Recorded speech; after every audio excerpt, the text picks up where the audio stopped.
जय हिंद दोस्तों। आज भी मानवता हमारे समाज में जिंदा है, इसका प्रत्यक्ष उदाहरण एक पत्रकार भाई ने मुझे कल दिया। और मानवता के लिए कम से कम उस भाई की ये पहल सराहनीय है। हम भगवान खोजते हैं कहाँ हैं, लेकिन भगवान हमारे आसपास होते हैं। वो कभी भी कहीं भी किसी भी रूप में हमारे सामने आ सकते हैं और इसका प्रत्यक्ष उदाहरण मुझे मिला। कल मुझे जहाँ जाना था, मेरी विकट परिस्थिति में उस पत्रकार भाई ने मेरी मदद की और मुझे जहाँ जाना था उस जगह तक पहुँचवाया भी। पूरी व्यवस्था की मेरे पहुँचने की और उसने सुनिश्चित किया कि मैं उस जगह पे सुरक्षित पहुँचूँ। आज हमारे देश के जवानों की बहुत विकट स्थिति है और मैं देश की जनता से निवेदन करना चाहूँगा कि कोई बड़ी घटना घट जाए या जवान शहीद हो जाए तो कैंडल लेके निकलते हैं, पोस्टर लेके निकलते हैं।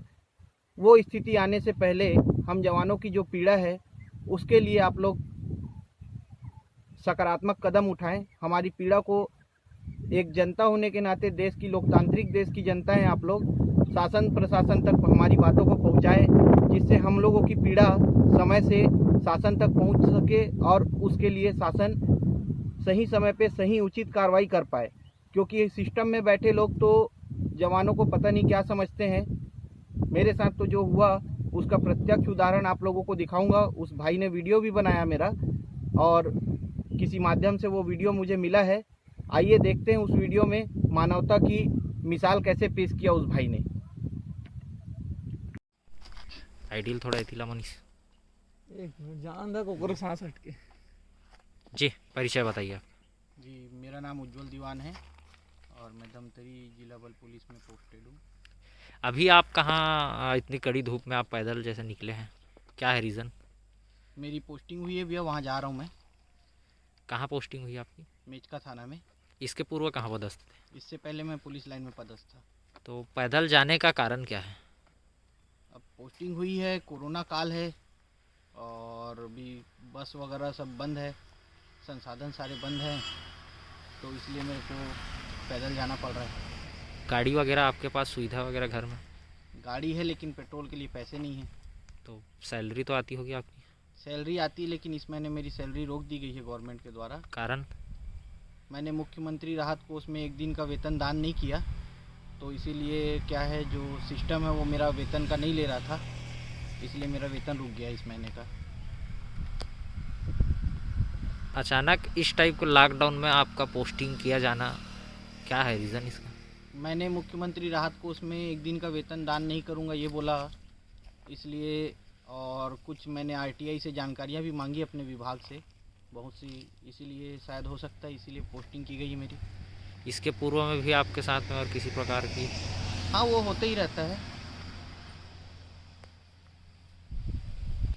हाँ, मैंने उनसे बातचीत की थी और क्योंकि ट्रांसफ़र से कोई दिक्कत नहीं है, लेकिन गलत समय में मेरा और सिंगल आदेश जारी किया गया पूर्ण लॉकडाउन के समय और प्रशासनिक कारणों से बताया गया। लेकिन मेरे को अभी तो लॉकडाउन में समझ नहीं आता कि प्रशासनिक कारण से, क्योंकि ज़िले में 14-15 थाने हैं, लेकिन नक्सल बेल्ट में सिंगल आदमी का पोस्टिंग किया गया है पीस एरिया से, तो थोड़ा 90-95 किलोमीटर दूर है। तो बात करने गया था लेकिन उनसे बात हो नहीं पाई, इसलिए मैंने अपना इस्तीफ़ा भी दे दिया है।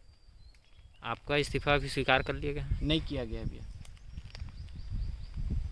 हैं अभी आप? नहीं, मैं तो ड्यूटी करने जा रहा हूँ, अपनी ड्यूटी करूँगा। और वगैरह कुछ? हाँ, संदेश मैं ये देना चाहूँगा कि देश में खासकर पुलिस विभाग के जवानों की स्थिति थोड़ी दयनीय है और वेतन छत्तीसगढ़ राज्य में पुलिस विभाग के जवानों का वेतन बहुत कम है। इसके लिए छत्तीसगढ़ में 90 विधायकों में से 65 विधायकों ने छत्तीसगढ़ के पुलिस जवानों का वेतन 2800 ग्रेड पे करने के लिए लिखकर मुख्यमंत्री महोदय को दिया भी है। तो मुख्यमंत्री महोदय से निवेदन है कि तनख्वाह थोड़ी बढ़ाएं जल्दी, क्योंकि शासन के बहुत सारे काम हमको अपने पैसों से ही करने पड़ते हैं, तो हमारी आर्थिक स्थिति ऐसे भी कमज़ोर रहती है और कमज़ोर हो जाती है। दूसरा मैं कहना चाहूँगा माननीय राहुल गांधी जी से, माननीय प्रियंका गांधी जी से निवेदन है मेरा उनसे, क्योंकि वो हमेशा पीड़ितों के हितैषी रहे हैं। पिछले साल जब मजदूर प्रवास कर रहे थे, प्रवासी मजदूरों के लिए वो सड़क पर आए, और इस साल किसान जब आंदोलन कर रहे हैं उस समय भी वो सड़क पर आए उनका सहयोग करने के लिए। आज मैं छत्तीसगढ़ राज्य का पुलिस विभाग का एक जवान हूँ और छत्तीसगढ़ राज्य में कांग्रेस की सरकार है, कांग्रेस के मुखिया हैं राहुल गांधी जी, प्रियंका गांधी जी। उनसे इसीलिए निवेदन कर रहा हूँ कि आज एक जवान को पैदल जाना पड़ रहा है। प्रशासनिक कारण से अगर मेरी पोस्टिंग हुई तो प्रशासन के द्वारा मुझे साधन मुहैया कराना चाहिए था, लेकिन ऐसा कुछ नहीं किया गया। और अब चूँकि ड्यूटी करनी है और मुझे आदेश का पालन करना है, इसलिए मैं पैदल जा रहा हूँ। तो उनसे यही निवेदन है कि छत्तीसगढ़ में जवानों की स्थिति दयनीय है, थोड़ा उस पर गंभीरता से विचार करते हुए व्यापक कदम उठाएं उसके सुधार के लिए। क्योंकि आज से कुछ दिन पहले सब इंस्पेक्टर मुरली ताती की नक्सलियों ने बस्तर में उठाकर हत्या कर दी थी। आए दिन कुछ ना कुछ घटनाएं घटती रहती जवानों के साथ में। और मैं अभी नक्सल एरिया में ही पोस्टिंग जा रहा हूँ, सेंसिटिव एरिया है। अब जा रहा हूँ, वहाँ पे मेरे साथ क्या होगा पहुँचते तक के वो तो मैं नहीं बता सकता, लेकिन अगर कुछ होता है तो ज़रूर जो जिम्मेदार लोग होंगे उनके ऊपर उचित कार्रवाई आप लोग मीडिया वाले हैं करवाने का कष्ट करेंगे। और जवानों के साथ भविष्य में इस तरह का कोई अत्याचार ना हो, उसके लिए आप लोग हमारी बात समाज तक पहुंचाएं। क्योंकि समाज से भी ये निवेदन करना चाहूँगा, घटनाएं घटती हैं तो जनता कभी मोमबत्ती जलाती है, कभी लोग पोस्टर बैनर लेके आते हैं, लेकिन आज जवानों के साथ अगर इस प्रकार का हो रहा है तो आप लोग से भी निवेदन है कि आप लोग हमारी बात को शासन प्रशासन तक के ज़्यादा अच्छे से पहुंचा सकते हैं। मीडिया वाले भाई आप लोग भी पहुंचा सकते हैं। अभी जैसे आपने बताया कि इस ते मत हिलाए करना कहते एक जगह से रखे। अभी जैसे आपने बताया कि आपका इस माह का वेतन रोक दिया गया है, तो घरेलू और कुछ समस्याएं? भैया मेरा वेतन रुक गया है तो सीधी सी बात है कि घर चलाना बहुत मुश्किल है।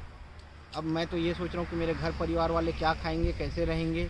बहुत सारे खर्चे होते हैं हर महीने, और अब मैं सिर्फ उन्हीं खर्चों से बचने के लिए ही पैदल जा रहा हूँ। क्योंकि अभी करंट में ही मेरे पास पैसे नहीं है। मैं 200 रुपये का पेट्रोल डलाने के लिए 200 रुपये मेरे पास नहीं है वर्तमान में। तो अब मैं क्या कर सकता हूँ उस पर। और छत्तीसगढ़ राज्य के 99% पुलिस आरक्षक 2-2, 3-3 लोन से दबे हुए हैं। सभी आरक्षक, कोई बोलता है कोई नहीं बोल पाता है परिस्थितियों के अनुसार। आपने बोला इसलिए आप और मैंने अपनी आवाज़ उठाई।